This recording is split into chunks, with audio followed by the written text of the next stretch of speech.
Good afternoon tenth class. मध्याह्नम। Tenth class हमारे आजकल प्रत्यय चल रहे हैं संस्कृत व्याकरण में, जिसमें हमारा जो आज प्रत्यय है वो है तिन प्रत्यय। ठीक है, तिन प्रत्यय में क्या होता है? तीन प्रत्ययांत शब्द सदैव भाववाचक एवं स्त्रीलिंग होते हैं। जो तीन प्रत्यय होते हैं वो सदैव क्या होते हैं? भाववाचक। ठीक है, एवं स्त्रीलिंग होते हैं। अंत में तिन का ती शेष रहता है जो धातु से जुड़ जाता है। धातु में ई उ में गुण वृद्धि नहीं होती है। ठीक है, धातु में ई उ में गुण और वृद्धि नहीं होती है। जो तीन प्रत्यय होता है वो हमारा सदैव भाववाचक होता है। ठीक है, और यह स्त्रीलिंग शब्दों के साथ, ठीक है, स्त्रीलिंग शब्दों के साथ होते हैं। ठीक है, अंत में इसका ती हमने ध्यान देना है। तीन प्रत्यय में अंत में जिसका ती शेष रह रहा है तो वहाँ पे हमारा कौन सा प्रत्यय होगा? तीन प्रत्यय होता है। ठीक है, अब देखो कैसे, जैसे उदाहरण है, यहाँ उदाहरण है, जैसे तीन प्रत्ययांत तालिका है, धातु है हमारी ये, और इसी के अनुसार हमने धातुओं में हमने क्या लगाना है? तीन प्रत्यय लगाना है। ठीक है, इसका अंतिम जो अक्षर होगा वो ती होगा, वहाँ पे तीन प्रत्यय होगा। जैसे यहाँ पे हमारी धातु है गम। गम धातु में हमने तीन प्रत्यय लगाना है तो बन जाएगा गति। ठीक है, गति। जहाँ हमारा तीन प्रत्यय क्या शेष क्या रह गया है? ती शेष रह गया है, जो बन गया है गम में तीन प्रत्यय जोड़ करके बन गया है हमारा गति। ठीक है, अगला है क्री धातु है। क्री धातु में तीन प्रत्यय को जोड़ेंगे तो क्या बन जाएगा? कीर्ति ही, जिसका हमने ती ही हमारा क्या रहता है? बचता है। ठीक है, अगला है भू। भू धातु है, तीन प्रत्यय जोड़ेंगे तो वहाँ पे बन जाएगा भूति ही। नम धातु है हमारी, नमन करने के अर्थ में। नम धातु में हम अगर तीन प्रत्यय जोड़ लेंगे तो वहाँ पे बन जाएगा नति। ठीक है, अगला है ध्री।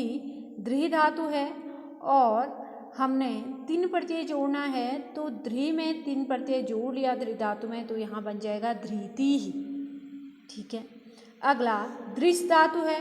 दृश्य धातु में हमने तीन प्रत्यय जोड़ना है तो दृश्य अर्थात देखने के अर्थ में है दृश्य धातु, तो वहाँ पे हमारा बन जाएगा दृष्टि ही।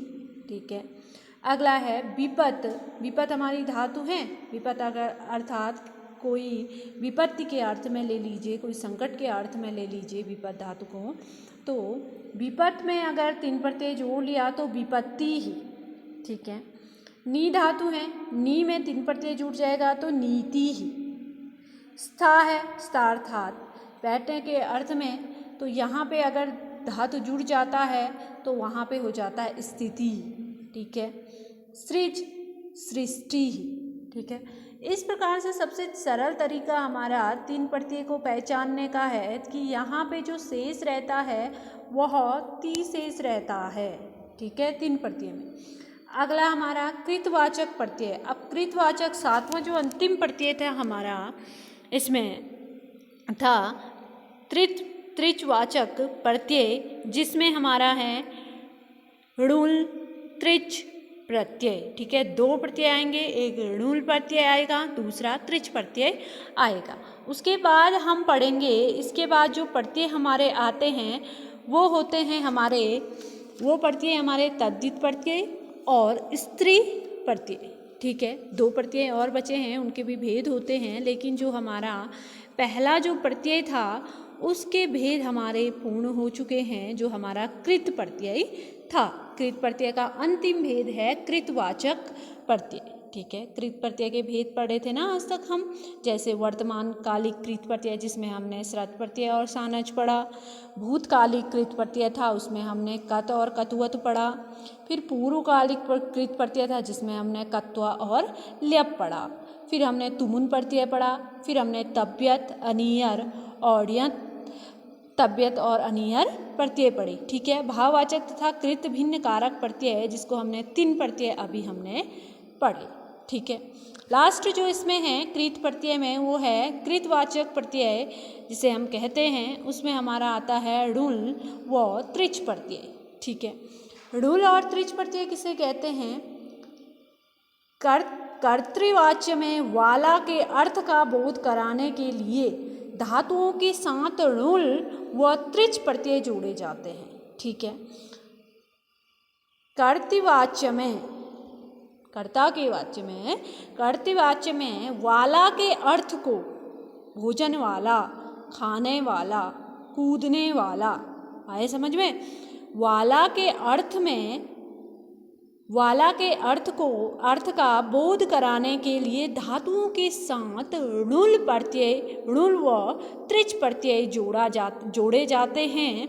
अंत में णुल का वू शेष रहता है। णुल का क्या शेष रहता है? वू शेष रहता है, जिसका बाद में जब धातुओं के साथ जुड़ जाता है उसका अक हो जाता है। इस वू का क्या हो जाता है? यहाँ पे अक हो जाता है। तथा त्रिच का सिर्फ क्या शेष रहता है? त्रिशेष रहता है, जो धातुओं में जोड़ लिए जाते हैं। किस प्रकार से?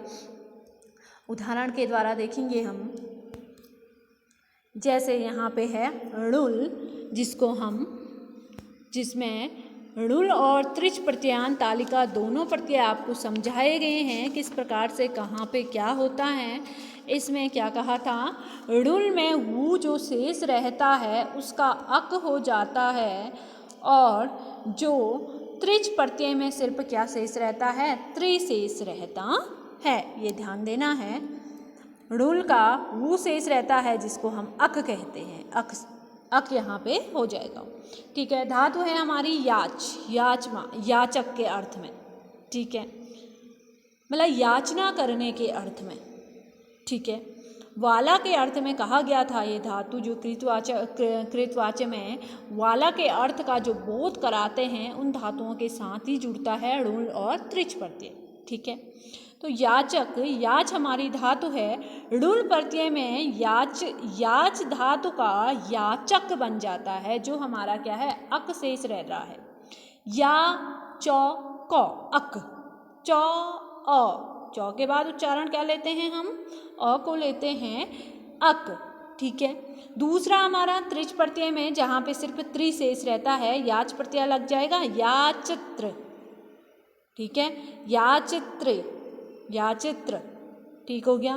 तो यहाँ पे त्रिच प्रत्यय में त्रि शेष रहता है और णुल प्रत्यय में अक शेष रहता है। आया समझ में? अगला है क्री धातु है। क्री धातु करने के अर्थ में कारक। ठीक है, अक शेष रह गया और उसी को हम त्रिच प्रत्यय में लेते हैं तो कर्तृ। ठीक है, क्री धातु का णुल प्रत्यय कारक बन जाएगा और त्रिच प्रत्यय में कर्तृ। क्री धातु में कर्तृ, क्री प्रत्यय के साथ, क्री धातु के साथ लग गया करने के अर्थ में कर्तृ। ठीक है, त्रि इसका त्र इसका क्या हो गया? शेष रह गया है। ठीक है, अगला है यह धातु है हकारः। अकः शेष रह गया है और हर त्रे, त्रे यहाँ पे शेष रह गया है। त्रे यहाँ पे क्या हो गया है? शेष रह गया है। अगला है दह, दाहकः। ठीक है, अकः शेष, दहत्रः, त्रि शेष। ठीक है, सेव, सेवकः, सेवत्रः। ठीक है, सेवित्रः, त्रा हो गया यहाँ पे। त्रि यहाँ पे क्या हो रहा है? शेष रह जाता है। लिख धातु है लेखकः, अकः शेष, लिखित, लिखित्रः, लिखित्रे, लिखित्रे, त्रि यहाँ पे क्या हो गया? शेष हो गया। पठ है पाठक और यहाँ पे पठित्र। ठीक है, तो त्रि यहाँ पे बहुत सरल है। त्रि जहाँ पे शेष होगा वहाँ पे त्रिच प्रत्यय होगा और अक जहाँ पे आएगा वहाँ पे णुल प्रत्यय होगा। तो आज 10th क्लास हम इतना ही देखते हैं, क्योंकि हमारे ये जो कृत प्रत्यय थे वो पूर्ण हो गए हैं। कृतवाचक प्रत्यय लास्ट था हमारा। अब हम अगले वीडियो में तद्धित प्रत्यय पढ़ेंगे, जिसमें इनी, इन प्रत्यय, ठीक है, मतु, वतु, ठक प्रत्यय, ये सारे हमारे किस में आते हैं? तल प्रत्यय, तुआ प्रत्यय, ये सारे हमारे तद्धित प्रत्यय के भेद हैं, जिसको हम अगली वीडियो में पढ़ेंगे।